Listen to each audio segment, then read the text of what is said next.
Praise the lord. దేవునికి మహిమ కలుగును గాక.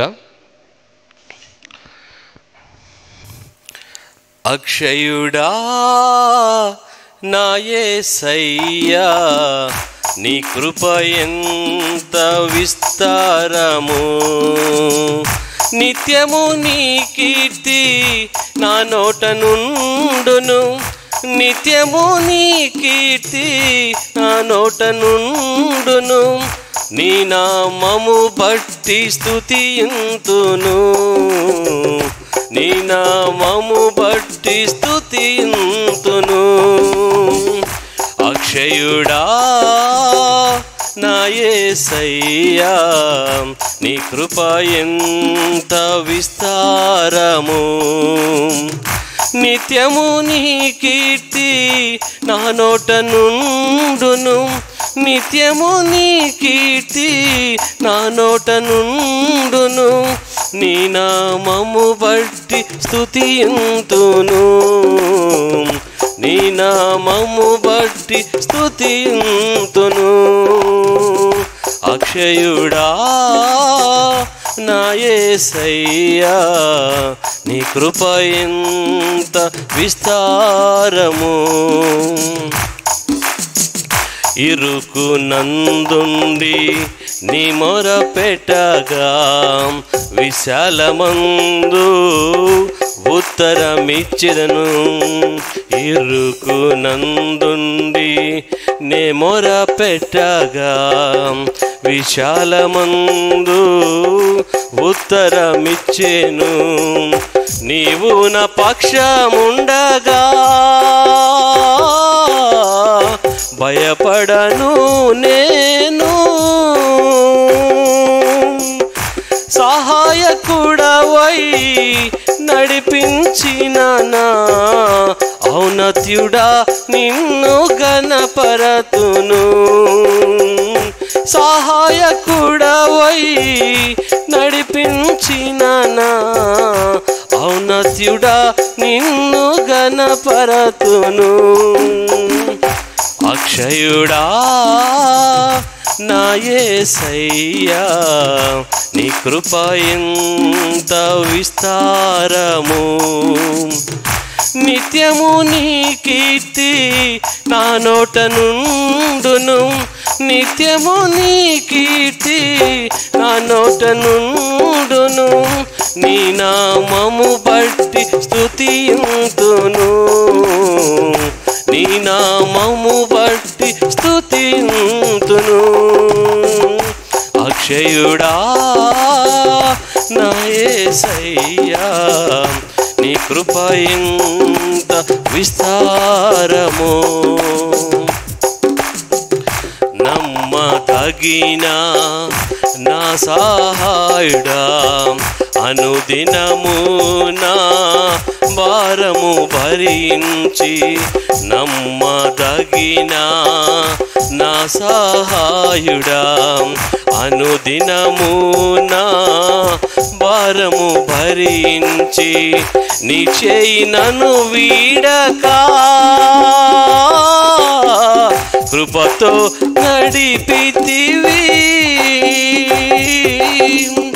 నీ రెక్కలతో నన్ను కప్పిన నా ఆశ్రయుడా నిన్ను గణపరతును, నీ రెక్కలతో నన్ను కప్పిన నా ఆశ్రయుడా నిన్ను గణపరతును.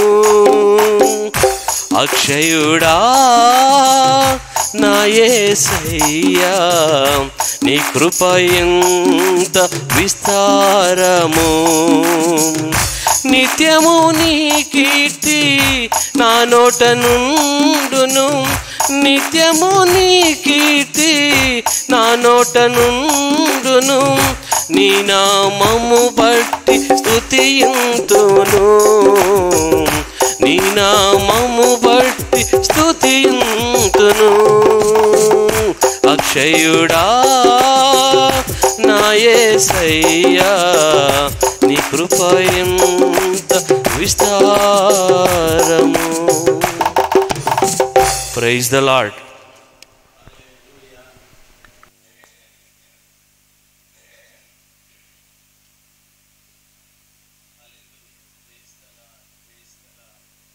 హల్లెలూయా. సజీవుడైన దేవుని ప్రశస్త నామమున ఈ రాత్రి కూడా దేవుని యొక్క సత్యవాక్యమును వినటానికి ప్రభు ఆత్మచేత ప్రేరేపించబడి ఈ లైవ్ కార్యక్రమంలో వాక్యాన్ని వింటున్న ప్రభు బిడ్డల మీ అందరికీ కూడా చాలా వందనాలండి. ఎంతో ఆసక్తిగా దేవుని వాక్యాన్ని మీరు వింటున్నారు. మీ ఆసక్తిని బట్టి ప్రభుని మహిమపరుస్తున్నాను. నా నమ్మకం ఏమిటంటే ఈ లైవ్ కార్యక్రమాన్ని చూసే బిడ్డలు అభిమానులు ఉండారు. సంఘాలు ఒకవేళ చర్చెస్ తెరవబడితే ఆయా సంఘాలు ఆ పాస్టర్ గారి అభిమానులు లేక ఆ సంస్థ అభిమానులు అక్కడికి వెళుతూ ఉంటారు. ఇప్పుడు అభిమానం కాదు, నిజంగానే ఆత్మీయత, దేవుని వాక్యం వినాలనేటటువంటి ఆసక్తితో చాలామంది బిడ్డలు మానకుండా దేవుని వాక్యాన్ని వింటున్నారు. అందును బట్టి దేవునికి మహిమ. మీ అందరికీ నా హృదయపూర్వకమైన ధన్యవాదాలు చెల్లించుకుంటున్నాను. ప్రపంచం నిజంగానే చాలా విషాదకరమైన పరిస్థితులలో ఉంది. ప్రపంచంలోని ప్రజలందరూ కూడా అగోచరమైన స్థితిలో ఉన్నారు. వారి యొక్క భవిష్యత్తు ఎలాగుంటుందో అని చాలామంది భయపడుతూ ఉన్నారు. ప్రియులారా, క్రీస్తు ప్రభుల వారి ఆగమనము సంభవించి ఒకవేళ మనం ఎత్తబడితే, ఒకవేళ మన కుటుంబాల్లో ఎవరైనా విడిచిపెట్టబడితే వారి గతి ఎంత భయంకరంగా ఉంటుందో. ఇంకా అంత్యక్రీస్తు పరిపాలన ప్రారంభం కాలేదు. ఆ పరిపాలన కాకముందే ఒకవైపున కరోనా, ఒకవైపున కరువు, ఒకవైపున మరణిస్తున్నవారు, ఒకవైపున ఆర్థిక ఇబ్బంది, ఒకవైపున ప్రియులరా మిడతల దండు, ఈ రీతిగా ఎన్నో విపత్కరమైన కార్యాలు మనిషిని చుట్టూ నిలబడ్డాయి. రాబోయేటటువంటి పంటను తినివేయటానికి ఒక మిడతల దండ్లు కూడా బయలుదేరాయి. ఈ భయంకరమైన పరిస్థితుల్లో మనుష్యుడికి ఒక ప్రశ్నార్థకమైన గుర్తు, ఒక క్వశ్చన్ మార్క్. నేనేం చేయాలి, నా పరిస్థితి ఎలాగా అని. ఈ పరిస్థితులలో మనము ఆలోచించే దానికంటే ఒక నిర్ణయం, మనము సర్వోన్నతుడైన దేవుని ఎదుట నిలబడి మన పాపాలు ఒప్పుకున్నట్లయితే ఆ కృపగలిగిన దేవుడు మనల్ని ప్రేమించి పాపాలను క్షమించి వీటన్నింటి నుండి మనకు విడుదల కలుగజేసి ఒక క్షేమకరమైన జీవితాన్ని ఆయన ప్రసాదించగలడు. ఆయన దానికి సమర్థుడు. ఆయన కంటే గొప్పవారెవరు లేరు. ఆయన చెప్పిన వాగ్దానం ఈ రీతిగా ఉంది. ఏమనో తెలుసా? ఆ కృపగలిగిన దేవుడు అంటున్నాడు, ఏ తెగులు మీ గుడారమును సమీపించదు, ఏది ఎంత మాత్రము మీకు హాని చేయదు అని ప్రభువు చెప్పాడు. మన గుడారము దాకా ఏ తెగులు రాదు. ఎన్నో హానికరమైన కార్యాలు ప్రపంచంలో జరిగినా ఏది మనకు హాని చేయకుండా ఆయన కాపుదలగా మనకుంటాడు. కాబట్టి ఈ వాక్యం వింటున్న బిడ్డలందరూ కూడా మన పాపాలేమిటో ప్రభు దగ్గర ఒప్పుకొని మనం విడిచిపెడదాం. నేనేం పాపం చేశాను అనేదే పాపం. కాబట్టి ఎన్నో రకాలైన పాపాలు ఉన్నాయి. కోపపడడం కూడా పాపమే, అబద్ధం చెప్పడం కూడా పాపమే, ఇతరులను గూర్చి అసూయపడడం పాపమే, ఇతరులని గూర్చి మనం మాట్లాడడం కూడా పాపమే. ఇవన్నీ కూడా పాపం. ప్రభువు పరిశుద్ధతను ప్రేమించువాడు కానీ అపరిశుద్ధతని కాదు.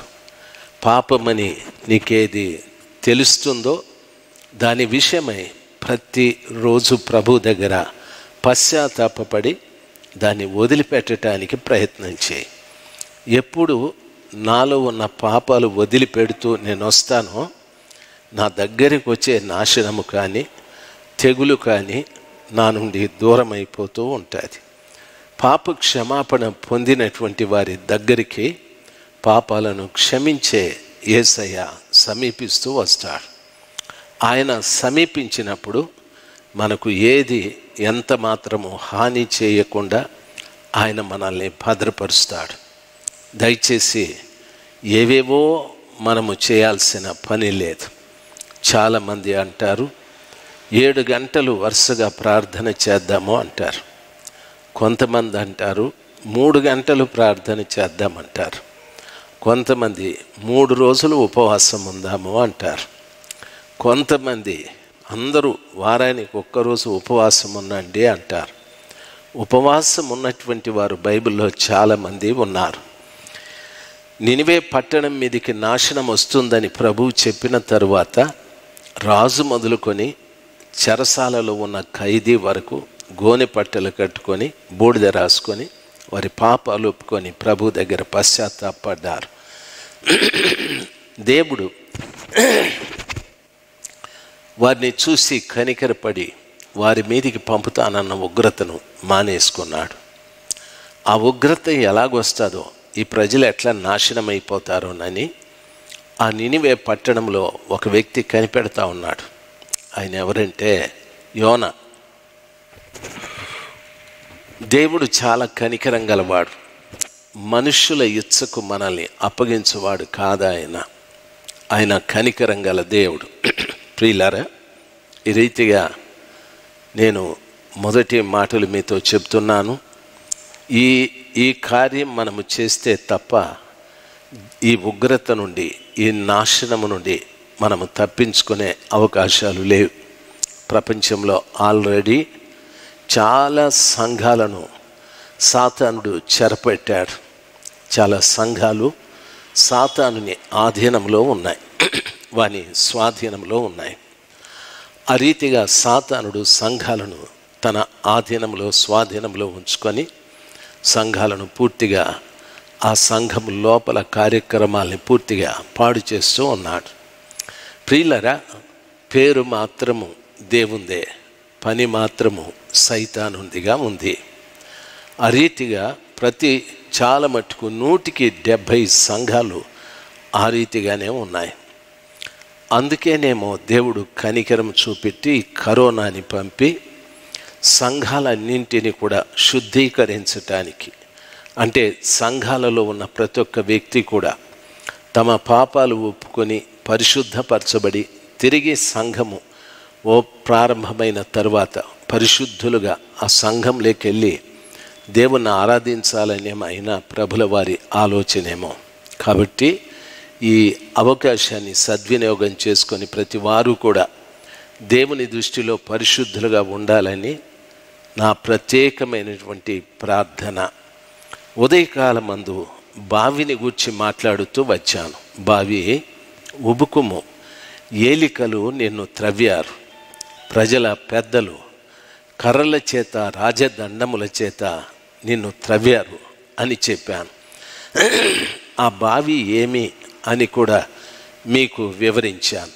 ఆ బావి యేసు ప్రభుల వారు. ఆ బావిని త్రవ్విన కారణాన ఏలికలు, మనుషుల అధికారులు కర్రల చేత, రాజదండముల చేత త్రవ్విన కారణాన ఆ బావి ఉబుకుతూ ఉంది అని చెప్పాను. క్రీస్తు అనే బావిలో ఉబికేటటువంటి నీటిని గురించి కూడా చెప్పాను. రక్షణ ఉబికి అది పరిశుద్ధ ఆత్మ, దేవుని యొక్క వాక్యము, పరిశుద్ధత, సమాధానము, సంతోషము, ప్రేమ, ఐక్యత, ఇలాంటివన్నీ కూడా ఆ బావిలో ఉబుకుతూ ఉన్నాయి. క్రీస్తు అనే బావిని సమీపించి ఆ సమరయ స్త్రీ ఆయన ఇచ్చిన నీళ్లు త్రాగి బహుభర్తత్వం కలిగిన ఆవిడ ఆ భర్తల్ని విడిచిపెట్టి పవిత్రురాలుగా జీవించాలి. కాబట్టి యేసుక్రీస్తు ప్రభుల వారు ఉబుకుచున్న బావి. ఆయన పరలోకానికి వెళ్ళిన తరువాత ప్రతి సంఘమును ఆయన ఉబికే నీటి ఊటగా, ఉబికే బావిగా ప్రభు చేశాడు. ఇప్పుడు సంఘాలన్నీ కూడా బావులుగా, ఉబికేటటువంటి బావులుగా ఉండాలి. అందులో ప్రతి సంఘంలో రక్షణ కానీ, పరిశుద్ధాత్మ కానీ, దేవుని వాక్యము కానీ, క్రీస్తు రక్తము కానీ, సమాధానం కానీ ఇవన్నీ ఉబుకుతూ ఉండాలి. సంఘంలోకి వచ్చేటటువంటి బిడ్డలు ఉబుకుతున్న నీటిని తాగి వాళ్ళు పరిపూర్ణులుగా, పరిశుద్ధులుగా మార్చబడాలి. మీరు వెళుతున్న సంఘంలో ఏం ఉబుకుతుందో ఆలోచించాలి. ఉదయం చాలా విషయాలు చెప్పాను. ఇప్పుడు కూడా కొన్ని విషయాలు మీతో మాట్లాడుటకు పరిశుద్ధాత్మ దేవుడు నాకు సహాయం చేయని. ప్రియులారా, పరిశుద్ధ గ్రంథమైన బైబిల్లో 2వ సమూయేలు 23వ అధ్యాయం, 2వ సమూయేలు 23వ అధ్యాయము 20వ వచనం నుండి చదువుతాను, వినాలి. 2వ సమూయేలు గ్రంథము 23వ అధ్యాయము 20వ వచనం నుండి చదువుతాను. మరియు కబ్సెయేలు ఊరివాడైన, క్రియల చేత ఘనత నొందిన ఒక పరాక్రమశాలికి పుట్టిన యెహోయాదా కుమారుడైన బెనాయా అను ఒకడు ఉండెను. అతడు మోయాబీయుల సంబంధులకు ఆ 2 శూరులను హతము చేసెను. మరియు మంచు కాలమున బయలు వెడలి బావిలో దాగి ఉన్న ఒక సింహమును చంపివేశను. ఇంకను అతడు సౌందర్యవంతుడైన ఒక ఐగుప్తీయుని చంపెను. ప్రియులరా, ఐగుప్తీయుని చేతిలో ఈటె ఉండగా బెనాయా దుడ్డు కర్ర తీసుకొని వాని మీదికి పోయి వాని చేతిలోని ఈటె ఊడలాగి దానితోనే చంపివేశను అని వాక్యము సెలవిస్తుంది. మోయాబీయులలో 2 శూరులను చంపాడు బెనాయా. బావిలో దాగి ఉన్నటువంటి ఒక సింహాన్ని చంపేశాడు. ఐగుప్తీయుడైన ఒక అందగాన్ని కూడా ఈట పట్టుకొని ఉంటే ఇతడు దుడ్డు కర్రతో వెళ్ళి వాని ఈటెను లాగి వాని ఈటెతోనే ఐగుప్తీయుని చంపేశాడని చెప్తాది. మోయాబీయులను, ఐగుప్తీయుని, బావిలో దాగున్న సింహాన్ని, 3 బెనాయా చంపేశాడు. ప్రియులరా, ఆ కాలం ఏ కాలం అంటే మంచు కాలము అని చెప్పాడు. మోయాబీయుల్ని చంపాడు, ఐగుప్తీయుని చంపాడు, బావిలో దాగున్న సింహాన్ని చంపాడంటే మనము ఏ కాలము అని అడగం. అయితే కాలాన్ని గురించి చెప్పాడు. ఆ కాలము మంచు కాలము అని చెప్పాడు. ప్రియులరా, కాలములు కొన్ని ఉన్నాయి. మంచు కాలము, వర్షాకాలము, చలికాలము, ఎండాకాలము, ఈ కాలాలు ఉన్నాయి. ఈ కాలములు మారుతూ ఉంటాయి. ఒకే కాలం ఎప్పుడూ ఉండదు. ఈ కాలములను ఎవరు కలుగజేశారంటే నా దేవుడైన యేసు ప్రభుల వారే కలుగజేశాడు. ఈ కాలములను ఎందుకు కలుగజేశాడంటే లోకంలో జరుగుతున్నటువంటి వాటిని లెక్కించటానికి. కాలములను బట్టి దినములు, వారములు, మాసములు, సంవత్సరములు ఇవన్నీ కూడా లెక్క పెట్టడానికి కాలములను దేవుడు కలుగజేశాడు. కాబట్టే ఈ కాలములు మారుతూ ఉన్న కారణాన ప్రస్తుతం మనము 2020వ సంవత్సరంలో ఉన్నాం.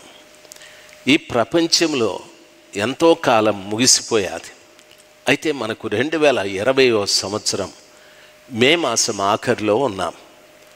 అంతకు మునుపు అని అడిగితే ఈ 2020వ సంవత్సరం క్రీస్తు ప్రభుల వారి జననం దగ్గర నుండి కాలము లిఖించబడ్డది. అప్పుడు కైసరు ఔగుస్తు అనే ఒక చక్రవర్తి పరిపాలించేవాడు. ఆ కైసరు ఔగుస్తు కాలములో ప్రజల జనాభా లెక్కలను ఆయన చూడమని చెప్పాడు. అప్పుడు ప్రజలందరూ కూడా వారి వారి సొంత గ్రామాలకు, పట్టణాలకు వెళ్ళారు. ఆ దినములలోనే యోసేపు, మరియమ్మలు కూడా బెత్లెహేము పట్టణానికి వెళ్ళారు, ఆ గ్రామానికి వెళ్ళారు. ఎందుకంటే జనాభా లెక్కల సేకరణ కొరకు వెళ్ళారు. ఆ జనాభా లెక్కల సేకరణకు వెళ్ళి మరియ తల్లి యేసయ్యని అక్కడ జన్మ ఇచ్చాది. అతనికి సత్రములో వారు చోటివ్వని కారణాన ఓ పశువుల పాకలో పుట్టారని. క్రీస్తు జన్మించిన దినము నుండి మనకు ఈ లెక్కలు ప్రారంభమయ్యాయి. ప్రపంచంలో 2 కాలాలు ఉన్నాయి. యూదుల కాలమానం వేరు, ప్రపంచంలో ఉన్న మిగిలిన కాలమానం దేశాల కాలమానం వేరు. యూదులకు సంవత్సరానికి 360 రోజులే ఉంటాయి. మిగిలిన ప్రపంచంలో ప్రజలకి సంవత్సరానికి 365 రోజులు ఉంటాయి. ఆ రీతిగా వాళ్ళ మాసాలు, తరువాత మన మాసాలు, లేకపోతే సంవత్సరానికి వారి దినములు, మన దినములు వేరువేరుగా ఉంటాయి. ఇవన్నీ మనకు అవసరం లేదు. అయితే ఒకటేమిటంటే, ఈ రీతిగా క్యాలెండర్ ప్రారంభమై యేసు ప్రభుల వారి దగ్గర నుండి లెక్కలు పెడుతూ వస్తే మే మాసం మనకు ఈరోజు 30వ తారీఖు 2020వ సంవత్సరం. యేసు ప్రభుల వారు పుట్టి ఇన్ని రోజులయ్యాది అని మనం చెప్పుకుంటూ ఉన్నాం. అయితే బైబిల్ చరిత్ర ప్రకారంగా క్రీస్తు ప్రభుల వారికి ముందు కాలం ఎంత అని అడిగితే ఊహగా చాలామంది చరిత్రకారులు, చాలామంది బైబిల్ పండితులు లెక్క వేసి చెప్పిన సమాచారము, ఆదాము దగ్గర నుండి దావీదు వరకు 2000 సంవత్సరాలని, దావీదు దగ్గర నుండి క్రీస్తు ప్రభుల వారి వరకు 2000 సంవత్సరాలని, క్రీస్తు ప్రభు వద్ద నుండి ఇప్పటికీ 2020 సంవత్సరాలని చెప్పారు. మొత్తం ఈ కాలమంతా కూడా లెక్క వేస్తే 6020 సంవత్సరాలు పూర్తయ్యాయి అని దాని అర్థం. ఈ 6020 సంవత్సరాలంటే దేవుని వాక్యములో భక్తులు చెప్పినట్లుగా 1000 సంవత్సరములు దేవుని దృష్టికి ఒక దినమని చెప్పారు. మనకు 1000 సంవత్సరాలు గడిస్తే దేవుని దృష్టిలో అది ఒక దినము అని చెప్పారు. కాబట్టి మన దృష్టిలో 6020 సంవత్సరాలు, దేవుని దృష్టిలో 6 రోజులు పూర్తయ్యాది. ఈ 20వ సంవత్సరం అనేది 7వ దినములకి లెక్కలు వస్తాయి. దేవుడు మొట్టమొదట సృష్టిని ప్రారంభించినప్పుడు ఆయన 6 రోజులు పనిచేశాడు. 6వ రోజున మనుష్యుని దేవుడు చేసి వాని నాసిక రంధ్రములలో జీవవాయువును ఊదగా వాడు జీవించు ఆత్మ ఆయను. వాడు ఒంటరిగా ఉండట మంచిది కాదని చూచి అతని ప్రకటెముకను తీసి ఒక స్త్రీని చేసి వాళ్ళిద్దరిని కూడా ఏదెనులో ఉంచాడని 6 రోజులు పని చేశాడు. 6వ రోజున మనిషిని చేశాడు. 6 రోజులు పూర్తి అయిపోయాయి. తాను చేసినవన్నీ చూస్తూ ఇది మంచిది, ఇది మంచిది అని అంటూ వచ్చాడు. 7వ రోజున యేసయ్య విశ్రాంతి తీసుకున్నాడు. 7వ రోజు ఏ పని చేయలేదు. తాను చేస్తున్న పనంతా క్రమమైన పద్ధతిలో పని జరుగుతుందా లేదా చూసుకుంటూ విశ్రాంతి తీసుకుంటూ ఉన్నాడు. అదే రీతిగా ఐగుప్తు దేశం నుండి ఇశ్రాయేలీయులు బయలుదేరి వెళ్ళేటప్పుడు ఆ కృప కలిగిన దేవుడు ఆ 7వ దినాన్ని విశ్రాంతి దినముగా ఆచరించమని చెప్పాడు.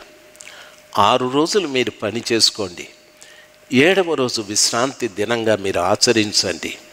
అప్పుడు మీరు దేవాలయాలకు, సునగోగులకు ఆ రీతిగా వెళ్ళి దేవుని సన్నిధానంలో ఆ రోజంతా గడపమని చెప్పాడు. ఆ విశ్రాంతి దినం యొక్క ఆచారం, ఆ విశ్రాంతి దినమున పట్టణం యొక్క తలుపులు, గవిని తలుపులు మూసివేసేవారు. ఆ విశ్రాంతి దినమున ఆమడ దూరం మాత్రమే నడవాలి. విశ్రాంతి దినమున క్రయ విక్రయములు చేయకూడదు. విశ్రాంతి దినమున వ్యవసాయపు పనులు చేయకూడదు. వారి ఇంట్లో గాడిద కానీ, వారి ఇంట్లో పశువులు కానీ పని చేయకూడదు. పనివారు కూడా పని చేయకూడదు. విశ్రాంతి దినమున వంట వండుకోవటానికి పుల్లలు కూడా ఏరుకోకూడదు. ఈ రీతిగా పట్టణాన్ని విడిచిపెట్టి ఒక్కడు కూడా బయటికి వెళ్ళకూడదు. అయితే వారందరూ కూడా ఆ దేవాలయాలకు వెళ్ళి దేవుని వాక్యమును ధ్యానిస్తూ ప్రార్థన చేసుకుంటూ గడుపుకోవాలి. ఆ రీతిగా చెప్పాడు. 7వ దినం దేవుడు విశ్రాంతి తీసుకున్నాడు అంటే ఇప్పుడు ఈ 20 సంవత్సరాలు దేవుని లెక్కల్లో 7వ దినములేకి వచ్చాయి. ఆయన ఇప్పుడు విశ్రాంతి తీసుకునే రోజులు. అనగా ఈ 7వ దినమున కృపగలిగిన దేవుడు ఆయన ఆగమనం సమీపిస్తాదని చెప్పచ్చు. 7వ దినమున ఆ కృపగలిగిన దేవుడు భూమి మీద తన ప్రశస్తమైన రక్తముతో కడగబడి పవిత్రంగా జీవించే ప్రతి వారిని కూడా ఆయన తీసుకొని మధ్య ఆకాశంలోకి వెళతాడు అని కూడా చెప్పచ్చు. కాబట్టి ప్రభు పిల్లలుగా మనము ఆల్రెడీ 7వ దినములోకి వచ్చాం. ఆ కృపగల దేవుడు 7వ రోజు విశ్రాంతి తీసుకున్నట్టు ఇక మీదట ఆయన పని చేయడు. అంటే ఇక కొద్ది కాలానికి యేసు ప్రభుల వారి పని ఆగిపోతుంది. అంటే దాని అర్థం ఇక రక్షణ అనేది దొరకదు. ఇక మీదట పరిశుద్ధాత్ముడు కూడా భూమి మీద ఉండడు. ఇక మీదట వాక్య ప్రచురణ కూడా ఉండదు. ఇక మీదట సంఘాలు కూడా ఉండవు. ఇక మీదట దైవ సంబంధమైన కార్యక్రమాలు ఉండవు. అయితే 7వ దినము ఎన్ని సంవత్సరాలంటే దరిదాపు 1000 సంవత్సరాలు. ఈ 1000 సంవత్సరాల లోపు ఎప్పుడైనా ప్రభు రావచ్చు. రేపే రావచ్చు, ఎల్లుండి రావచ్చు, ఎప్పుడైనా రావచ్చు.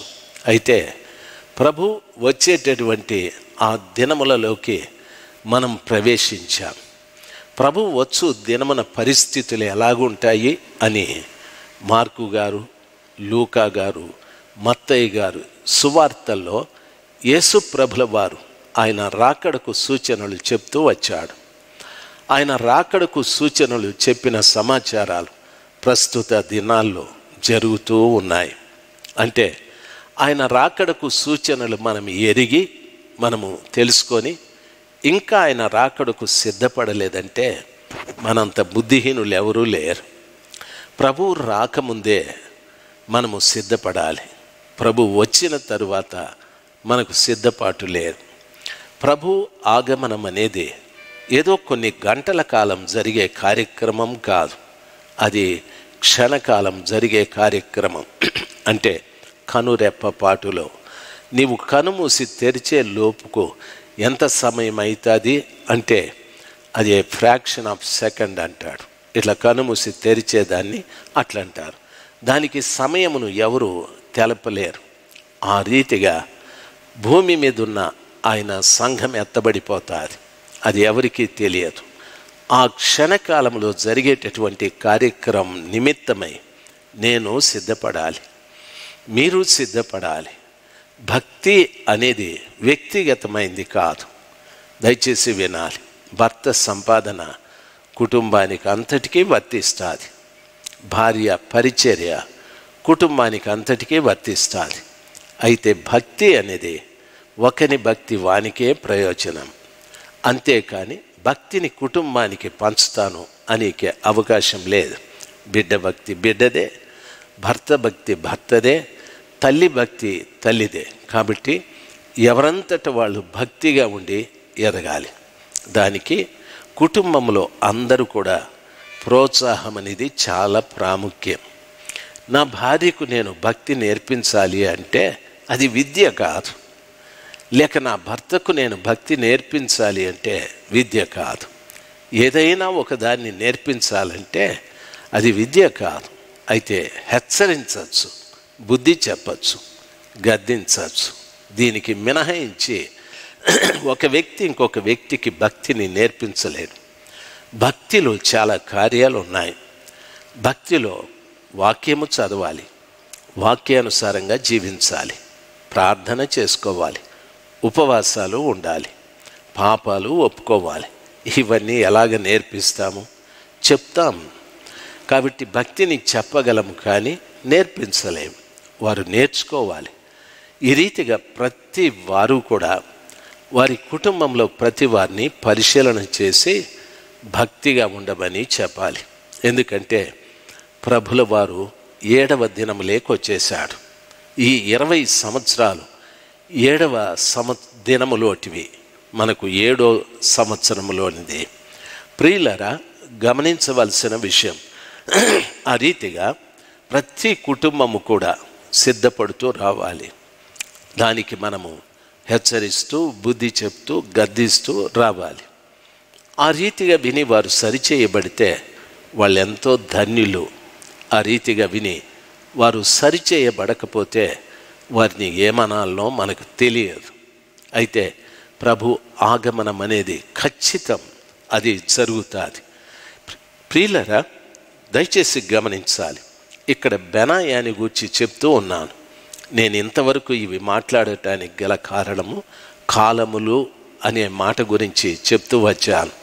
కాబట్టి బెనాయా మిద్యానీయులలో, మోయాబీయులలో ఇద్దరిని చంపేశాడు. క్షమించండి, మోయాబీయులలో ఇద్దరిని చంపేశాడు ఆయన. తరువాత మంచు కాలమున బయలువెడలి బావిలో దాగున్న ఒక సింహాన్ని ఆయన చంపేశాడు.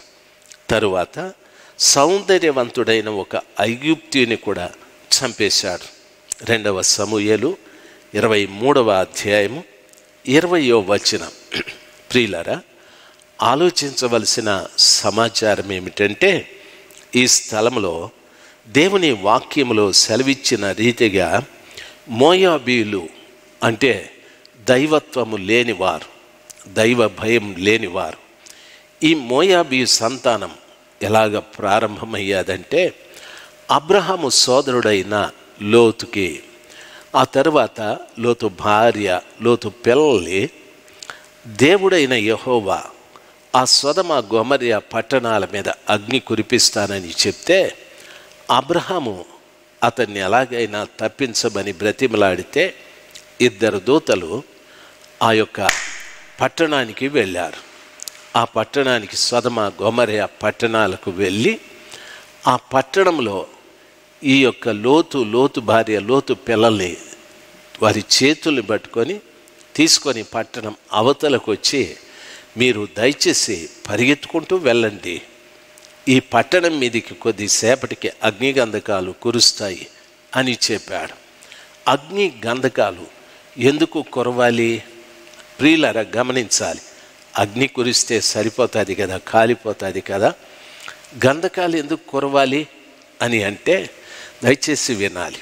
అగ్నితో కాల్చబడిన తరువాత ఆ ప్రదేశం అంతా కూడా ఎంతో వైరస్, ఎంతో పనికిరాని వాతావరణంగా ఏర్పడుతుంది.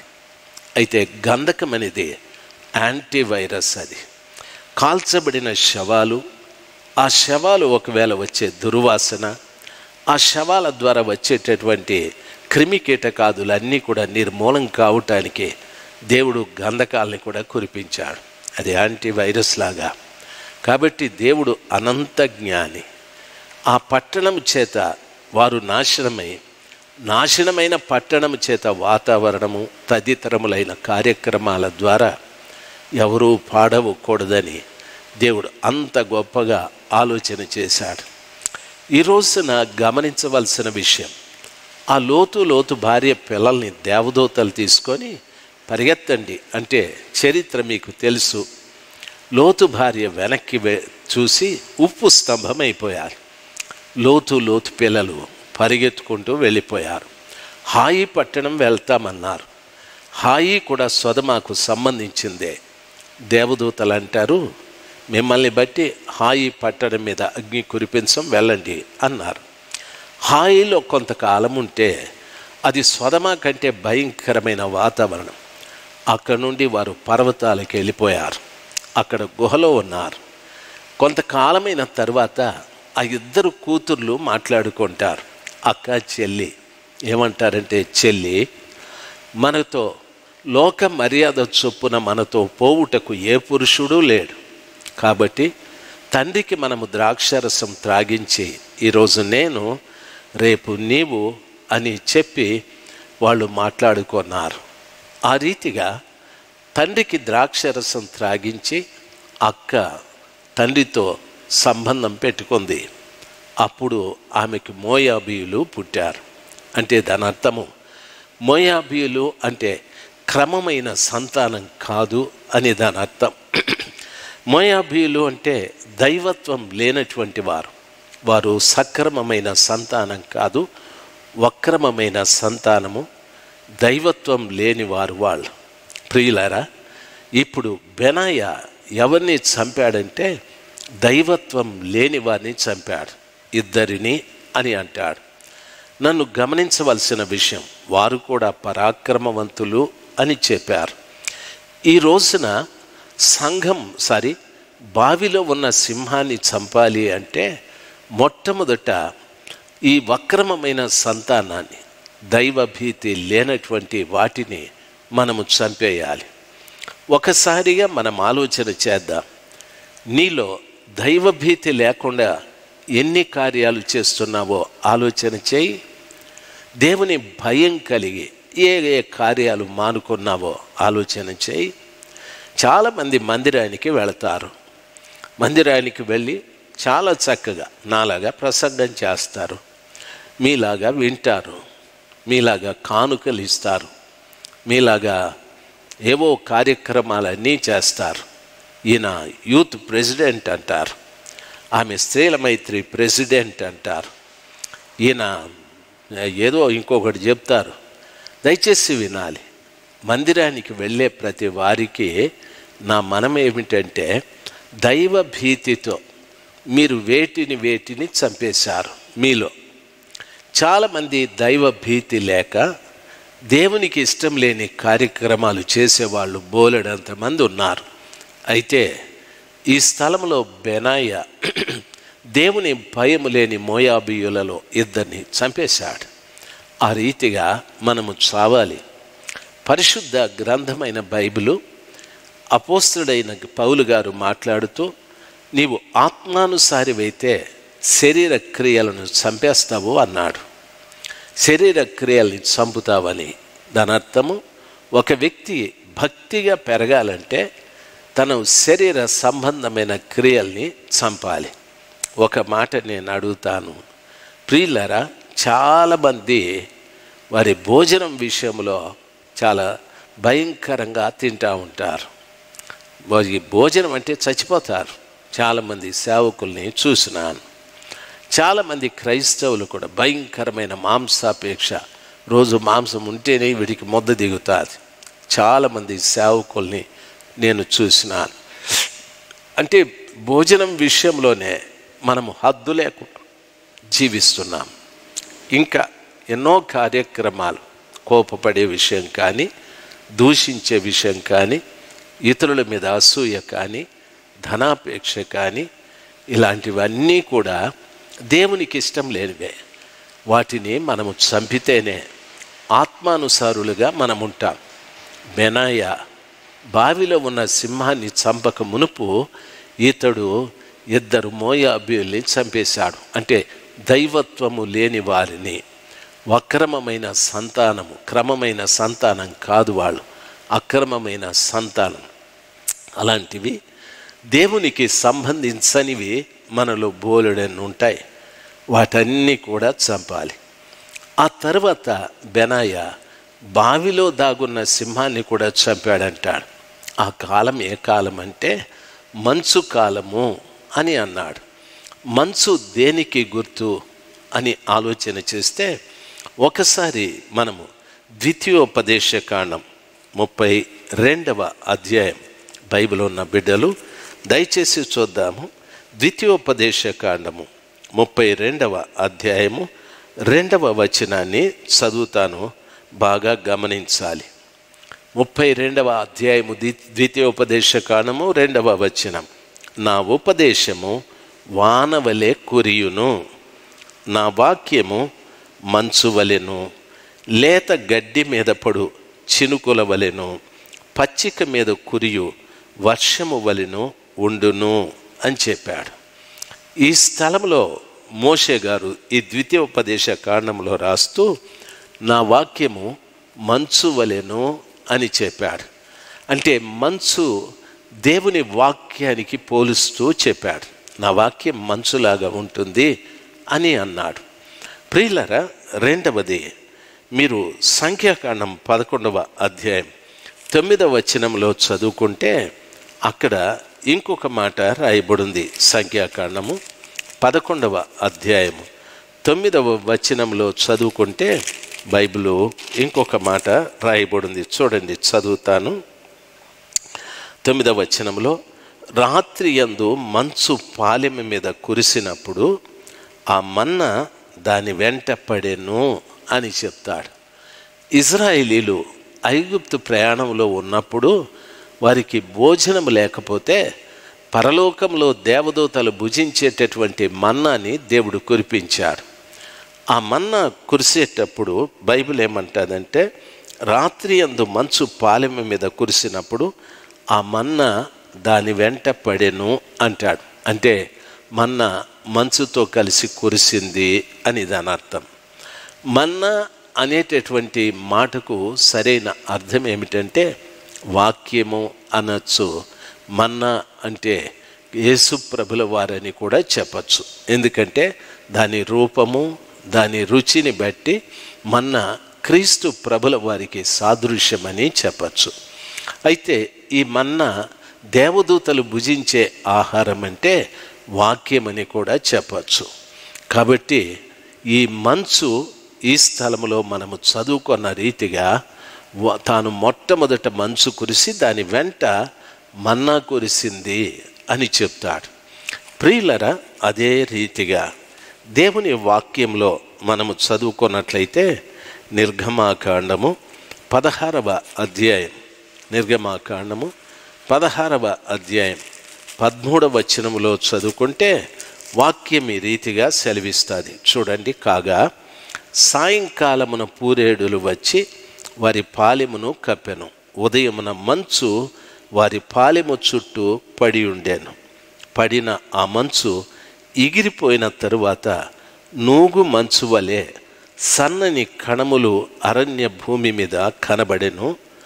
ఇజ్రాయేలు దాన్ని చూచినప్పుడు ఇది ఏమైనది తెలియక ఇది ఏమి అని ఒకరితో ఒకరు చెప్పుకున్నారు.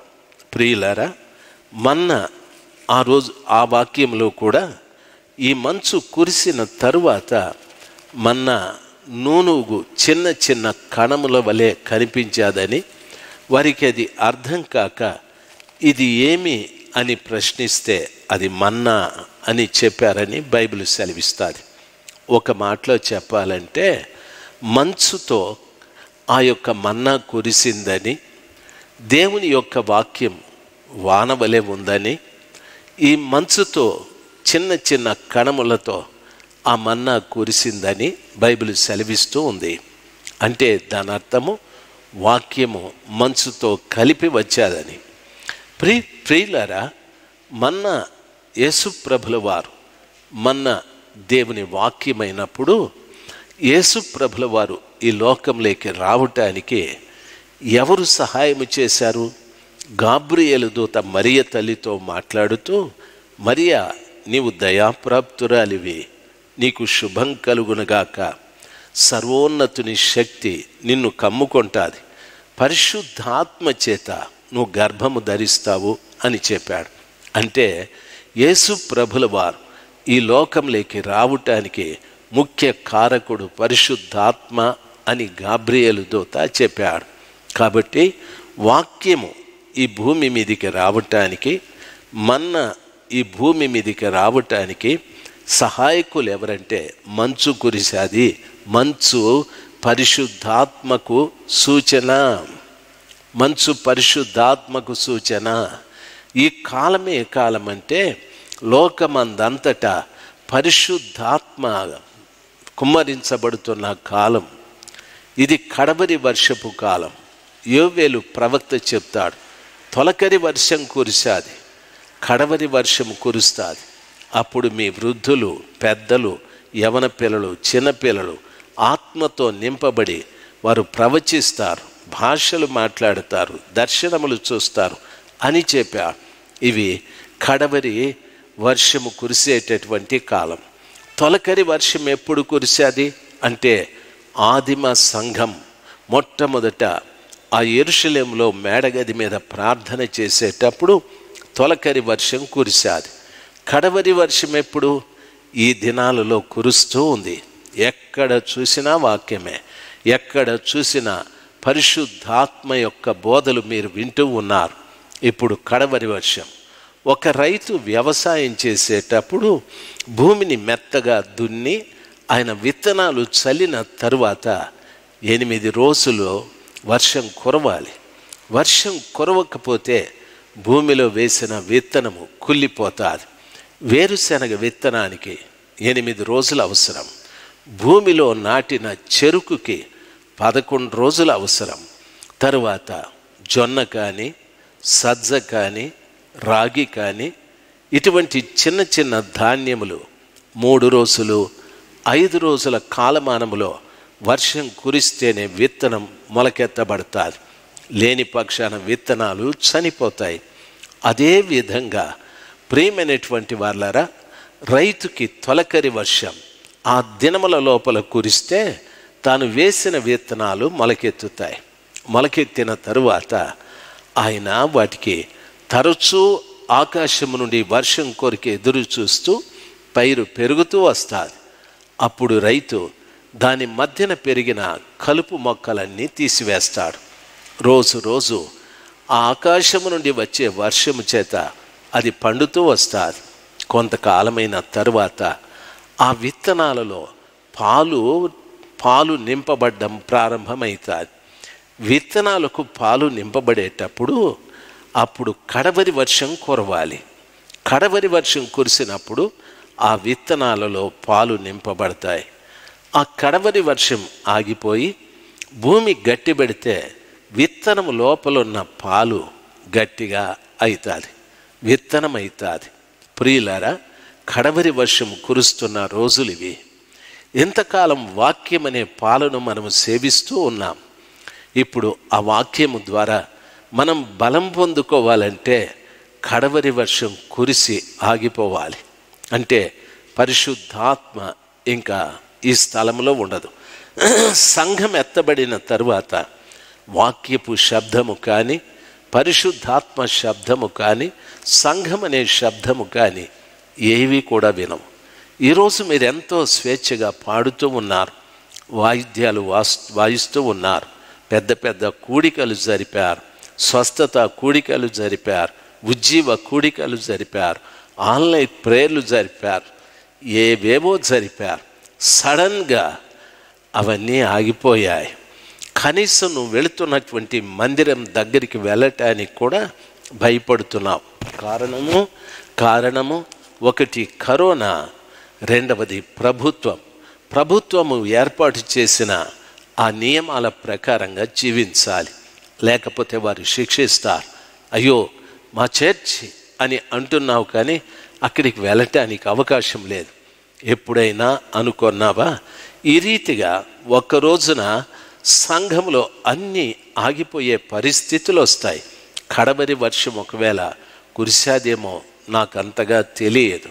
అయితే ఒక్కటి, రైతు వ్యవసాయం చేసేటప్పుడు తొలకరి వర్షం ఎంత అవసరమో కడవరి వర్షం కూడా అంతే అవసరం. ఇన్ని రోజులు సువిస్తారముగా వాక్యము ప్రకటించబడ్డది. సువిస్తారముగా పరిశుద్ధాత్మ దేవుడు ప్రపంచం అందంతటా అనేక మందిని దర్శిస్తూ వచ్చాడు. నీవు ఆయన దర్శించిన కాలాన్ని నిర్లక్ష్యం చేశావేమో. ఆయన నీ దగ్గరికి వచ్చి నిన్ను హెచ్చరించినప్పుడు నువ్వు అసలు పట్టించుకోలేదేమో. నిన్ను గద్దించినప్పుడు ఏదోలే అనుకున్నావేమో. ఇప్పుడు నిన్ను ఆయన హెచ్చరిస్తూ ఉన్నాడు. ఈ హెచ్చరికకు లోబడి ప్రభు పాదముల చెంత కన్నీరు కార్చి, ప్రభువా నీ గద్దింపు, నీ యొక్క హెచ్చరిక, నీవు బుద్ధి చెప్పడం, ఇవన్నీ కూడా నిర్లక్ష్యం చేశాను. ఆ కడవరి వర్షం ఏదో ఇదే అయితే దయచేసి నన్ను ఒక గట్టి విత్తనముగా మార్చండి ప్రభువా, నన్ను ఒక గట్టి విత్తనంగా మార్చమని కృపగల దేవుని పాదముల చెంత కన్నీరు కారుద్దాం. దేవుడు సహాయం చేస్తాడు. ఎప్పుడు అది జరుగుతుంది? మోయాబీయులను నీలో చంపివేసినప్పుడు, దేవునికి అవిధేయతగా నువ్వు చేస్తున్న పనికిరాని కార్యములను చంపేసినప్పుడు దేవుడు ఖచ్చితంగా నీలో ఒక గొప్ప కార్యాన్ని జరిగిస్తాడు. రెండవది మంచు కాలం. మీకు అర్థమయ్యాది. మంచు కాలం అంటే పరిశుద్ధాత్మ దేవుడు సువిస్తారముగా లోకమందంతటా తన కార్యాలు జరిగిస్తున్నటువంటి రోజులు అని అర్థం. ఆ పరిశుద్ధాత్మ ఉన్నప్పుడే మన్నా కూడా కురుస్తూ ఉంది ఆ మంచు కాలంలోనే. ప్రియ దైవ జనాంగమా, దేవుని పిల్లలైనా మీకు నా మనవి. రెండవదేమిటంటే బావిలో దాగి ఉన్న సింహము అని అన్నాడు. మన దేవుడు యూదా గోత్రపు సింహము. ఆయన దాగి ఉండేవాడు కాదు, ఆయన యూదా గోత్రపు సింహము. ఆయన రాజులకు రాజు, ప్రభులకు ప్రభువు, వైద్యులకు పరమ వైద్యుడు, భూపతులకు అధిపతి, జీవులకు అంతిమ న్యాయాధిపతి ఆయన. ఆ రీతిగా ఆ కృపగల దేవుడు సర్వశక్తిమంతుడు. భూమండలమంతా కూడా ఆయనే కలుగజేశాడు. అంత గొప్ప దేవుడు దాగి ఉండాల్సిన పనేముంది? దాగి ఉండే ఈ సింహం ఎవరంటే మొదటి పేతురు పత్రిక 5వ అధ్యాయం 8వ వచనములో వాక్యం ఉంది కదా. ఏమని రాయబడింది? మీ విరోధి అయిన అపవాది గర్జించు సింహము వలె ఎవనిని మృంగుదునా అని తిరుగుచున్నాడు అని రాయబడింది. అక్కడ పేతురు భక్తుడు అంటాడు, నిబ్బరమైన బుద్ధి కలవారై మెలకువగా ఉండి ప్రార్థన చేయండి. మీ విరోధి అయిన అపవాది గర్జించు సింహము వలె ఎవనిని మృంగుదునా అని తిరుగుచున్నాడని. ఈ విషయాన్నే ఇర్మియా ప్రవక్త చెప్పాడు. పొదలలో నుండి సింహము బయలుదేరాదని. ఈ 2-3 రోజులు ఆ వాక్యాన్ని చెప్పాను. ఇప్పుడు ఇక్కడ సమూయేలు ప్రవక్త చెప్తున్నా ఏమంటే బావిలో సింహము దాగి ఉంది అని. ఉదయకాలాన మీతో మాట్లాడుతూ ఆ బావి యేసుప్రభుల వారే అని చెప్పాను. ఉదయకాలాన మీరు మాట్లాడుతూ అది జలలు గల బావి, ఊట ఉబుకుతున్న బావి అని చెప్పాను. ఆ బావిని గెరారు కాపరులు అబ్రహాము తవ్విన ఆ బావులను ఫిలిస్తీయులు పూడ్చివేశారు అని. ఇస్సాకు కాలంలో తిరిగి తవ్వాడు అంటే దాని అర్థము ఆ బావులు అబ్రహాము కాలంలో త్రవ్వాడు అంటే యెహోవా దేవుని కాలములో నీటి ఓటలు ఉబుకుతూ ఉన్నాయి. ఫిలిస్తీయులు పూడ్చివేశారు. ఇస్సాకు కాలంలో త్రవ్వాడు. యేసు ప్రభుల వారు తిరిగి వాటిని త్రవ్వటానికి అవకాశం ఇచ్చాడు. అయితే జగడముల ద్వారా బావి పూడిపోయాది, విరోధము ద్వారా బావి పూడిపోయాది. ఇప్పుడు సంఘాలు జలలు లేవు, తిరిగి మట్టితో పోడ్చబడిపోయాయి. ఇప్పుడు ఇంకొక బావి, ఈ బావిలో సింహము దాగుంది అని అంటున్నాడు. దైవ జనాంగమా, బావి క్రీస్తు ప్రభుల వారు సంఘమని చెప్పాను. ఆ సంఘంలో ఇప్పుడు సింహము దాగి ఉంది. ఆ సంఘంలో దాగి ఉన్న ఆ సింహాన్ని, సాతానుని పసిగట్టేవారు లేరు. ఈ రోజున గమనించాల్సింది, సాతానుడు ఎప్పుడు సంఘంలోకి వచ్చి దాక్కున్నాడో దేవుడు అక్కడెందుకుంటాడండి? వెళ్ళిపోతాడు. ఇంకా సాతానుడు సంఘంలో వాని ఇష్టమైన కార్యాలు చేస్తూ ఉంటాడు. ఆ ప్రజలందరినీ తన వశంలో చేసుకుంటాడు. తాగేవాడు తాగుతూనే ఉంటాడు, దేవుని సొమ్ము తినేవాడు తింటూనే ఉంటాడు, లేక కాపురుల మీద వ్యతిరేకత చూపెట్టేవాడు చూపెడుతూనే ఉంటాడు, అక్రమాలు చేసేవాడు చేస్తూనే ఉంటాడు, అన్యాయాలు చేసేవాడు చేస్తూనే ఉంటాడు, వడ్డీలకు ఇచ్చేవాడు ఇస్తూనే ఉంటాడు, లంచాలు తీసుకునేవాడు తీసుకుంటూనే ఉంటాడు, పాస్టర్ గారు ప్రసంగాలు చేస్తూనే ఉంటారు. ప్రియులరా, వారమునకు ఒక 3 గంటల సేపు ఆ మందిరంలో కూర్చొని సాతాను గురించి చెప్తూ ఉంటారు. సాతానుడు నవ్వుతూ ఉంటాడు. రే, అందరూ మీరు నా దగ్గరుండి నా గురించి చెప్తారు ఏందిరా మీరు, సరే చెప్తే చెప్దుర్లే అని వాడు నిన్ను పరిహాసంగా చూస్తూ ఉంటాడు. ఒక్కరు మారరండి. ప్రస్తుత దినాలలో సంఘాలను చూడండి, ఎక్కడైనా మార్పు చెందిన దాఖలాలు ఉన్నాయా? ఆదిమ సంఘాలలో దినదినము ప్రజలు రక్షించబడి దినదినము రక్షింపబడిన వారిని దేవుడు సంఘములో చేర్చుచుండెను అని ఉంది. ఈరోజు సంఘాల్లో చేరేవాళ్ళు ఎవరున్నారండి? చీలేవాళ్ళు ఉన్నారు, చేరేవారు లేరు. చీలేవాళ్ళు ఉన్నారు, చీల్చేవారు ఎక్కువ మంది అయిపోయారు. పార్టీలు ఎక్కువైపోయాయి, కులాలు ఎక్కువైపోయాయి, ధనాపేక్ష ఎక్కువైపోయాయి. అంతా దయ్యానికి సంబంధించిన కార్యాలే. మీకు ఒక్క విషయం చెప్తాను చూడండి. క్రిస్టియన్స్ వీళ్ళ కల్చర్ చూడండి, వాళ్ళ వే ఆఫ్ డ్రెస్సింగ్, వాళ్ళు తొడిగే వస్త్రాలు చూడండి. ఆడబిడ్డలు ప్రియులారా స్లీవ్లెస్ బట్టలు వేసుకుంటారు, పలచటి బట్టలు వేసుకుంటారు, మిడ్డీలు వేసుకుంటారు. యవన పిల్లలు దయచేసి వినాలి, మగపిల్లలను చూడండి, ఓన్లీ క్రిస్టియన్స్ చూడండి, తలంతా చుట్టూ కొట్టేసి మధ్యలో ఫ్లవర్ వాజ్ పెట్టుకో ఉంటాడు.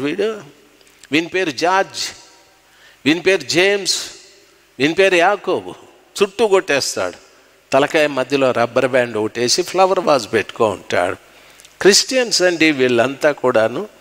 ఇంకొకని పేరు యోహాను, వానికి ప్యాంట్ ఇంకొంతసేపటికి ఊడిపోతుంది, అంత కింద కట్టి ఉంటాడు వాడు. దయచేసి వినాలి, వాని చొక్క ఆడబిడ్డ జాకెట్ ఉన్నట్టు ఉంటుంది. ఏం విచిత్రం అండి ఇది. ఎందుకు ఇవన్నీ చెప్తున్నానో తెలుసా? ఇవన్నీ మీరేమంటారు తెలుసా? ఫ్యాషన్, కల్చర్ అంటారు.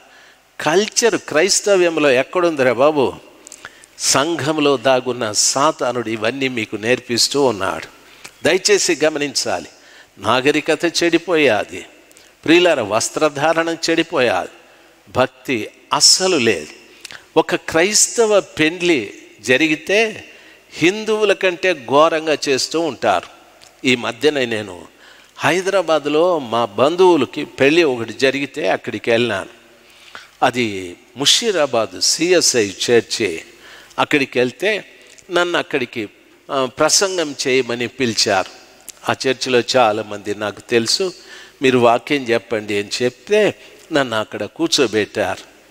పాస్టర్ గారు చాలా క్రమంగా 2-3 పాస్టర్ గారు ఉండి వారి క్రమ ప్రకారంగా చాలా చక్కగా నడిపిస్తూ ఉన్నారు. ఉన్నట్టుండి ఒక 10 మంది వచ్చేసినారండి చర్చి లోపలికి. వచ్చేసి ఆ పెళ్లి కూతురు చుట్టూ గుమికూడినారు. పాస్టర్లు ఏమీ చేయలేకపోయినారు. గుమికూడి ఏం చేసినారంటే అమ్మాయి చెప్పులు తీసి కొత్త చెప్పులు తొడిగించినారు. అమ్మాయి వేళ్లకు మెట్లు పెట్టినారు. మేనమామ అంటే వాని కళ్ళు చూస్తే గుడ్ల గొబ్బ కళ్ళు ఉన్నట్టుండ ఎర్రగా. నాకు అర్థమైంది ఏమంటే ఇటు తాగి వచ్చినాడు అని. అంటే సిఎస్ఐ చర్చిలో, ఆ చర్చ్ ఒకటే కాదండి, బోర్డన్ని చర్చిలు, ఈవెన్ ఇండిపెండెంట్ చర్చెస్ కూడా ఎట్లా హిందూ సాంప్రదాయాలు ఉన్నాయో సేమ్ అదే విధంగా చేస్తూ ఉన్నారు. ఎందుకు ఇలాగ జరిగిపోయింది అంటే బైబిల్ చెప్తాది బావిలో సింహము దాగుంది అనని. సైతాను సంఘంలో దాగున్నాడు. మనమేమో చెప్తాం, ఏమంటామో తెలుసా? రండి ఉత్సాహించి పాడుదము, రక్షణ దుర్గము మన ప్రభువు అంటాం. రక్షణ దుర్గం ఆయన అంటాం. సైతాన్ అంటది. మరి నేనెవర్రా? మీ చర్చిలో ఉంది అది దాగి. ఇటువంటి చెడు వాతావరణం కలిగిన సంఘాలలో సైతాను దాగి ఉంది. అది మనకు గోచరం కాలేదు, మనకు అర్థం కాలేదు. ఈ రోజున ఆ మందిరంలో దాగున్న సింహాన్ని చంపేవారు కావాలి. అంతేకాని ప్రియులరా గమనించవలసిన విషయం, చాలామంది కూటాలు పెట్టి ఏమంటారు తెలుసా? మీ ఊర్లో మేము కూటాలు జరపటానికి ఇన్ని లక్షలు ఖర్చు అయ్యాది, మీరు ప్రతి వారు ఇంటికి 5,000 ఇవ్వాలి, మనిషికి 1,000 ఇవ్వాలి అని వసూళ్ళు మొదలు పెడతారు. ఇది కూడా అదే. దేవుని వాక్యం సెలవిస్తారు, బెనాయ మంచు కాలమున క్రమ సంతానము లేనటువంటి మోయాబీయులను 2 చంపేశాడు. నీవు క్రమము లేని, నీ జీవితంలో క్రమము లేని కార్యాలను ఎన్నింటిని చంపావు? నీవు సంఘమనే బావిలో దాగున్న సింహాన్ని చంపావా? అసలు తెలుసా నీకు? మీ సంఘంలో మొట్టమొదట ఆదిమ సంఘంలో ఉన్న క్రమాలు ఏవైనా మీ సంఘంలో ఉన్నాయా? ఆదిమ సంఘంలో ఉన్న ఆ బోధలు మీ సంఘంలో ఉన్నాయా? ఆదిమ అపోస్తలులు బోధించిన బోధలు సంఘంలో ఏమన్నా ఉన్నాయా? ఆదిమ సంఘంలో అపోస్తలులు బోధించిన బోధ, దాన్ని అపోస్తలుల బోధ అన్నారు. ఆ అపోస్తలుల బోధ ఉందా? మీరు మారు మనసు పొంది పాప క్షమాపణ నిమిత్తం ప్రతి వాడు తండ్రి కుమార పరిశుద్ధాత్మ నామమున బాప్తిస్మం పొందుడి, అప్పుడు మీరు పరిశుద్ధాత్మ అను వరము పొందుదురు. అప్పుడు మూర్ఖులకు ఈ తరము వారికి వేరై రక్షణ పొందండి. అపోస్తలుల బోధ యందును, సహవాసమందును, రొట్టె విరుచుట యందును, ప్రార్థన యందును ఎడతెగకుండా ఉండుడి అని చెప్పాడు. ఈ క్రమాలు ఏమైనా ఉన్నాయా? దయచేసి గమనించవలసిన విషయం, ఏమీ లేవు ఈ క్రమాలు. చాలా చర్చెస్లో బిషప్పులు తాగుతూ ఉన్నారు. నీకెట్లా తెలుసు అంటే, మా ఊర్లో నర్సింగ్ ట్రైనింగ్ అయిన బిడ్డలకు వాళ్ళని ఏదో వాళ్ళకి ఏదో ట్రైనింగ్ పూర్తి అయిపోయిందని సర్టిఫికేట్ ఇవ్వటానికి ఒక క్రిస్టియన్ ఇన్స్టిట్యూషన్లో బిషప్ గారిని పిలిచినారు. బిషప్ గారిని పిలిస్తే ఆ బిషప్ నిలబడలేకపోతా ఉన్నాడు. దయచేసి గమనించాలి, పెంతుకోస్తు చర్చిలో ఒకడికి ఆత్మ వస్తే ఎట్లా నిలబడలేక ఎగురుతాడో, ఆ బిషప్ని ఆయనకు ముందు దండం ఒకటి పట్టుకొస్తారు. ఆ దండం లేదు ఆయనకి. ఇది వేసేవాడు ఒకడు ఆ పట్టుకొచ్చిన తర్వాత నేను అన్నాను, మా ఊరు పాప ఒక పాప అక్కడ ఉంది, ప్రార్థన చేద్దురని పిలిచింది. అక్కడికి వెళ్తే ఈయన ఏం చెప్పినాడు ఏం చేసినాడో తెలీదు. ఇద్దరు మళ్ళా పట్టుకొని లోపలికి వెళ్ళిపోయినారు. దరిద్రపు గుట్టు పరిస్థితి అండి క్రైస్తవ్యంలో ఈ రోజున. దయచేసి వినాలి, ఎక్కువ నేను చెప్పక్కర్లేదు. మీరు వెళుతున్న సంఘంలో దేవుని కార్యాలు ఎక్కువ ఉన్నాయా, దయ్యపు కార్యాలు ఎక్కువ ఉన్నాయా ఆలోచించండి. ఆ రీతిగా మీరే ఆలోచించి మీరే తీర్మానం చేసుకోండి. దయ్యపు కార్యాలు ఎక్కువ ఉన్నాయి అంటే మీ సంఘంలో సింహము దాగుంది అని దాని అర్థం. సంఘంలో సింహము దాగుంటే ఆ సంఘం ఎలాగ క్రీస్తు పెళ్లి భార్యగా మారుతుంది చెప్పండి. దయచేసి వినాలి, చాలామంది దైవ సేవకులు వడ్డీలకి ఇస్తారండి. మా ఊర్లో ఉన్నారు కొంతమంది వడ్డీలకి ఇచ్చేవాళ్ళు ఉన్నారండి. ₹2 వడ్డీ, ధర్మ వడ్డీ అంటారు దాన్ని. దయచేసి గమనించాలి, సేవకులే చాలామంది విశ్వాసులు కూడా వడ్డీలకి ఇస్తున్నారండి. దేవుని పిల్లలు మీరు బాగా ఆలోచించాలి, ఇవి దేవుడు చేసే కార్యమా? బైబిల్ ఏమంటుంది, వడ్డీకిచ్చువానికి కళ్ళు కనిపించవు అని అంటాడు. వీడు బాగానే చూస్తూ ఉన్నాడు. కళ్ళు కనిపించవంటే ఆత్మీయ నేత్రములు వానికి గుడ్డివైపోతాయి అని అర్థం. లంచాలు తీసుకుంటారండి, కట్నాలు తీసుకుంటారండి. ఇవన్నీ కూడా క్రైస్తవులు ఇవన్నీ కూడాను చేస్తున్నారంటే లోకస్తులకి మనకు వ్యత్యాసం ఎక్కడుంది? బావిలో దాగున్నటువంటి ఆ సింహము సంఘం యొక్క శిక్షణ, క్రమశిక్షణ అంతటిని కూడా తారుమారు చేసేసాది. ఆ బావిలో దాగున్నటువంటి సింహం, ఆ సాతానుడు పూర్తిగా సంఘంలో తన కార్యక్రమాలన్నీ అట్లా మార్చిపడేసాది. బైబిల్లో చదువుకుంటే ఆదిమ సంఘంలో పేతురు గారి చర్చిలో అననీయ సప్పీరాలు అనేటటువంటి వారు మేము కూడా మా చరస్థిరాస్తులు అమ్మి సేవ కొరకు ఇచ్చేస్తామని చెప్పారు. వారి చరస్థిరాస్తులు అమ్మిన తరువాత వారు ఊహించిన దానికంటే సొమ్ము ఎక్కువ వచ్చేది. వారు కొంత దాచుకొని కొంత తీసుకొని వచ్చారు. పేతురు అడిగాడు, అననీయ ఆ పొలం ఎంత కమ్మితివి అంటే ఆయన ఇంతకే అన్నాడు. చెప్పలేదు సత్యం. అందుకని అననీయతో అంటున్నాడు, దేవునికి పరిశుద్ధాత్మకు అబద్ధము చెప్పుటకు నీ హృదయమును ఎవడు ప్రేరేపించాడు అని పేతురు అన్నాడు. నాకు అబద్ధం చెప్పటానికి అనలేదు. సంఘంలో దేవుడు ఉన్నాడు, సంఘంలో పరిశుద్ధాత్మ ఉంది, వారికి అబద్ధం చెప్తున్నావు నీవు అని పేతురు చెప్పి ముగించాడు. అననీయ ఆ గడప దగ్గరే చచ్చిపోయాడు. ఆదిమ సంఘంలో అబద్ధము లోపలికి రాలేదు. దైవ జనాంగమా గమనించాలి, అంత శక్తివంతంగా సంఘము ఉండేటటువంటిది. ఆదిమ సంఘంలో వాళ్ళు చరస్థిరాస్తుల్ని అమ్మి అపోస్తలుల పాదాల దగ్గర పెట్టేవారు సొమ్ము. ఈ రోజున అపోస్తలుల పాదాల దగ్గర డబ్బు ఉండేది, దేవుని యొక్క అభిషేకము వారి శిరస్సుల మీద ఉండేది. ఈరోజు డబ్బు సేవకుల తలల మీద ఉంది, అభిషేకం వారి మీద ఉందో లేదో తెలియదు.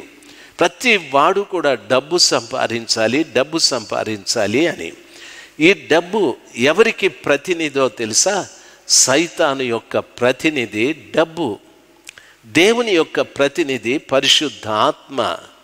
ఈ రోజున డబ్బు మీద వ్యామోహం కలిగి, డబ్బు మీద ఇష్టం కలిగి ఏవేవో కార్యక్రమాలు సంఘాలలో ఉన్న వాళ్ళు చేస్తూ ఉన్నారు.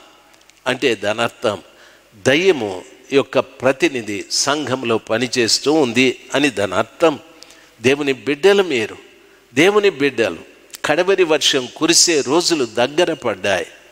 ఈ దినాలలో ప్రతి ఒక్క వ్యక్తి కూడా మీ సంఘమును గురించి, సంఘ వాతావరణాన్ని గురించి ఆలోచించి, ఈ సంఘంలో సింహము దాగి ఉందా, యూదా గోత్రపు సింహముందా ఈ సంఘంలో అనేది మీరే ఆలోచించి మీ సంఘాన్ని మీరే సరిచేసుకోవాలి. దాగి ఉన్న సింహం సైతానుడు తన వాతావరణం అంతా సంఘంలో కలిగిస్తాడు. పోట్లాట్లు ఉంటాయి, జగడాలు ఉంటాయి, కులాలు ఉంటాయి, మతాలు ఉంటాయి, లంచాలు ఉంటాయి, భయంకరమైన చెడంతా కూడా సంఘంలో ఉంటుంది. దాని అర్థం అక్కడ ఈ సైతాన్ అనే ఆ సింహము దాగి ఉందేనని. యూదా గోత్రపు సింహం ఉంటే అక్కడ వాక్యం పని చేస్తుంది, పరిశుద్ధాత్మ పని చేస్తుంది, క్రీస్తు ప్రభు రక్తము పని చేస్తుంది. అందరూ ఆ స్థలములో పశ్చాత్తాపపడి కన్నీరు విడిచి ప్రార్థన చేస్తారు. వాళ్ళందరూ కూడా వాక్యానుసారంగా జీవిస్తూ ఉంటారు. వాళ్ళందరూ పరిశుద్ధాత్మ చేత నింపబడి పవిత్రంగా జీవించటానికి ఆ సంఘము రోజు రోజు మార్చబడుతూ ఉంటారు. ఈ రెండు వాతావరణాలలో మీ సంఘం ఏ వాతావరణంలో ఉందో ఆలోచించాలి. మీ సంఘం ఫలానా అని చెప్పటానికి నాకు తెలియదు, కానీ సాతానుడు ఉంటే ఆ సంఘాలలో వాతావరణం ఎలాగుంటుంది, ప్రభువు ఉంటే ఆ సంఘాలలో వాతావరణం ఎలాగుంటుంది అని మీకు వివరంగా చెప్పాను. ఇప్పుడు మీరు వెళుతున్న సంఘం యొక్క పరిస్థితి ఎలాగుందో చూడండి. దైవ జనాంగమా, దయచేసి చివరి దినములలో యూదా గోత్రపు సింహమున్న సంఘాలలోకి మనం ప్రవేశించి అక్కడ మన ఆత్మీయతని కాపాడుకుంటే తప్ప ఈ దాగున్నటువంటి సాతాను అనే సింహం ఉన్న సంఘాలలో, పనికిరాని వాతావరణం ఉన్న స్థలాలలో మనం ఉంటే యేసు ప్రభు అనే పెళ్లి కుమారుడు వచ్చినప్పుడు మనం ఎత్తబడలేం. మీరే ఆలోచించుకోవాలి. సర్వశక్తిమంతుడైన దేవుని యొక్క కృప మీకు తోడుగా ఉండి, నేను చెప్పిన ఈ మాటల్లో విషయాలు అర్థం చేసుకునే జ్ఞానాన్ని కూడా దేవుడు మీకు దయచేయాలని మనవి చేస్తున్నాను. మీరు ఒక బట్టల దుకాణానికి వెళ్ళి అక్కడ మీరు బట్టల్ని సెలెక్ట్ చేసుకుంటూ ఉంటారు. ఎవడో ఇంకొకడు ఆ దుకాణానికి వచ్చి ఆ పక్కోడు నీతో మాట్లాడి, ఈ షర్టు బాగుంది తీసుకో అంటే నువ్వు తీసుకుంటావా? వాడెవడో అన్నోన్ పర్సన్, వాడు చెప్తే నువ్వు తీసుకునేదేంది? వాడు అంటాడు, సార్ నీ పని కానీ నాకు ఏది ఇష్టమో నేను సెలెక్ట్ చేసుకుంటాను అని అంటావు. అదే నీ భార్య చెప్తే ఓకే అంటావు.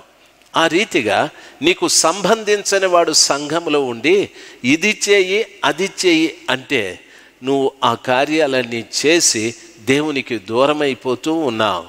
దేవుని జనాంగమా, రాత్రి సమయమందు ప్రతి సంఘంలో ఉన్న విశ్వాసులకు ఒక ఛాలెంజ్.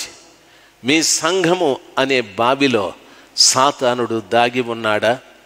మీ సంఘము అనే పొదలో సాతానుడు ఉన్నాడా? వినాశకుడు ఆలోచించవలసిన విషయం. నా సంఘంలో యూదా గోత్రపు సింహం ఉండాలి.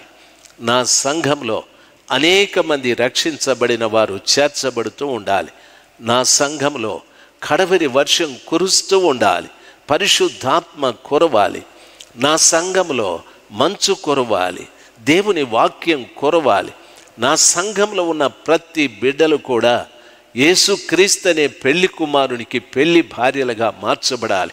ఈ చక్కటి వాతావరణం ఎప్పుడొస్తుంది అని అడిగితే యూదా గోత్రపు సింహమైన యేసు ప్రభుల వారు మీ సంఘంలో ఉంటే, అది లేకపోతే సాతానుడు బావిలో దాగున్న సింహంలాగా మీ సంఘంలో ఉండి అంతా పాడు చేస్తారు. కాపరి పోతాడు, సంఘ పెద్దలు పోతారు, విశ్వాసులు పోతారు, అందరూ పాడైపోతారు, అందరూ నరకానికి వెళ్ళిపోతారు.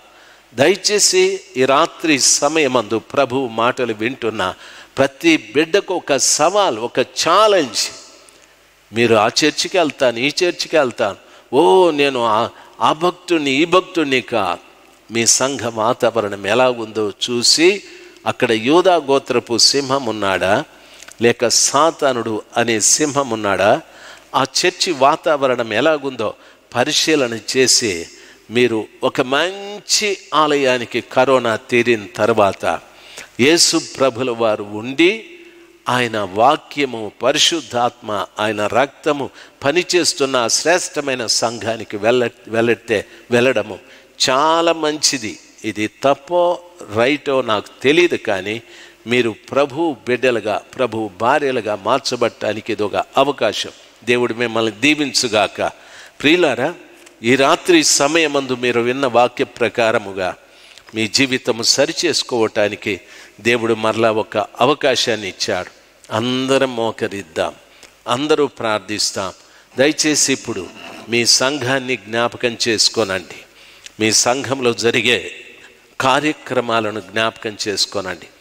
ఎవరు ఏం చేస్తున్నారు అనేటటువంటిది, నా యేసు ప్రభు ఉంటే ఆ వాతావరణం ఎలాగుంటుంది, సాతానుడు ఉంటే ఆ వాతావరణం ఎలాగుంటుంది అనే విషయాలను గురించి మీరే స్పష్టంగా ఆలోచించండి. జాగ్రత్తగా విన్నాను కాబట్టి దేవుని బిడ్డలు బాగా గమనించాలి. హల్లెలూయా, స్తోత్రం. ఇప్పుడే ఒక న్యూస్ ఏముందంటే, జూన్ 8వ తారీఖు నుండి చర్చెస్ ఓపెన్ చేయబడతాయి అని చెప్పారు. జూన్ 8వ తారీఖు నుండి. ఇది న్యూస్ ఇప్పుడే మా అబ్బాయి ఇచ్చాడు ఇక్కడ. కాబట్టి ఇది ఎంతవరకు అది నిజమో మనకు తెలియదు. దాని కొరకు దయచేసి ప్రార్థించండి. అయితే ఒక్క విషయం, జూన్ 8వ తారీఖున ప్రభు కృపను బట్టి చర్చెస్ ఓపెన్ అయితే మీరు చేయవలసిన విషయం, మీరు వెళుతున్న సంఘంలో సాతానుడనే సింహం ఉన్నాడా, యూదా గోత్రపు సింహమైన యేసు ప్రభుల వారు ఉన్నారా ఆలోచన చేయండి. చేసి ప్రభు రాకడ సమీపముగా ఉన్న ఈ దినములలో మీ సంఘంలో కడవరి వర్షాలు కురిసి ప్రతి బిడ్డ కూడా మార్పు చెందాలి, ఫలించాలి, పెండ్లి కుమార్తెలుగా మారాలి. ఆ గొప్ప మార్పు మీలో కలిగేటట్లుగా దయచేసి ప్రార్థించండి. బెనాయా మోయాబీయులను చంపినట్లు మీలో దేవునికి ఇష్టం లేనివి ఏవైనా ఉంటే దయచేసి చంపేయండి. ఒక నూతనమైన వ్యక్తిగా మారండి. దేవుడు కార్యం జరిగిస్తాడు. మహోన్నతుడైన దేవా, మీ పరిశుద్ధమైన పవిత్రమైన నామమును బట్టి నిన్ను స్తుతిస్తున్నాను. మీ ప్రియ బిడ్డల కొరకు ప్రత్యేకంగా ప్రార్థిస్తున్నానయ్యా. మీ ప్రియ బిడ్డల కొరకు ప్రత్యేకంగా మొరపెడుతున్నానయ్యా. దయచేసి మీరు కృప చూపెట్టండి స్వామి, మీరు కృప చూపెట్టండి. ప్రతి బిడ్డ పట్ల మీ కనికరాన్ని చూపెట్టి ఒక అద్భుతం చేయండి స్వామి. నాయన, ఇప్పుడే అందిన వార్త ప్రకారంగా జూన్ 8వ తారీఖు నుండి చర్చెస్ ఓపెన్ అవుతాయి అన్నారు ప్రభా. దయచేసి మీరు కనికరిస్తే నా ప్రభా, సంఘంలో బిడ్డలు నా తండ్రి చాలా పరిశుద్ధంగా మార్పు చెందటానికి, చాలా భక్తిగా వారు జీవించటానికి, వాక్యానుసారంగా జీవించటానికి ఒక్కొక్క బిడ్డను మార్పు కలిగించి పంపండి స్వామి. ఆ పాత జీవితాలు వదిలిపెట్టి ఒక నూతనమైన వ్యక్తులుగా మార్పు చెందుటకు దేవా మీరు కృప చూపెట్టుమని ప్రార్థిస్తున్నానయ్యా.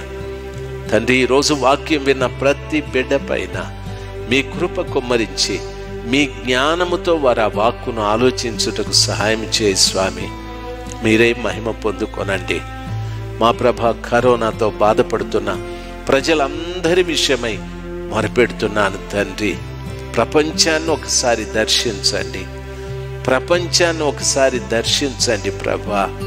మా పాపములు క్షమించండి, నా పాపాలు క్షమించండి, క్షమించండి. మీరే బిడ్డలలో కార్యము జరిగించండి తండ్రి. సమస్త ఘనత మహిమలు మీకే తండ్రి. మీరే మహిమ పొందుకొనమని మా ప్రభువును మా కొరకు తిరిగి రానయ్యున్న యేసుక్రీస్తు ప్రశస్త నామమున ప్రార్థన చేసి వేడుకుంటున్నాము తండ్రి. ఆమేన్.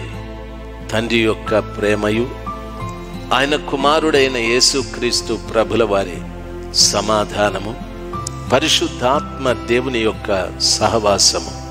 ఈ వాక్యం ఎంతమంది బిడ్డలు వింటున్నారో వాళ్ళందరికీ మీ ఆత్మ తోడుగా ఉండి మీ ఆగమనం వరకు నడిపించబడుదురుగాక. Amen, amen.